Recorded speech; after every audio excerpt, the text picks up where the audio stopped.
Superfast news, आवाज जनसामान्यांचा। मुलांच्या हातात मोबाईल देऊ नये, आई वडिलांनी काळजी घ्यावी।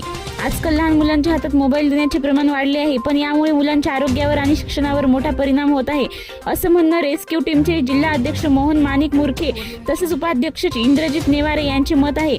तज्ज्ञांच्या मते सतत मोबाईल वापरल्याने बाळाचा अभ्यास होत नाही, कोणत्याही कामात लक्ष लागत नाही, अभ्यासात मन लागत नाही। मोबाईलच्या स्क्रीनमुळे डोळ्यांवर आणि डोक्यावर असर पडतो, तसेच गेम्स आणि रील्स पाहण्यात वेळ गेल्याने बाळाचे जेवण कमी होते आणि झोप देखील पूर्ण होत नाही। यामुळे चिडचिडी, आळशी आणि एकटी होत आहेत। मोबाईलच्या डिस्प्लेमुळे लहान मुलांच्या डोक्यावर खूप जबरदस्त परिणाम पडतो।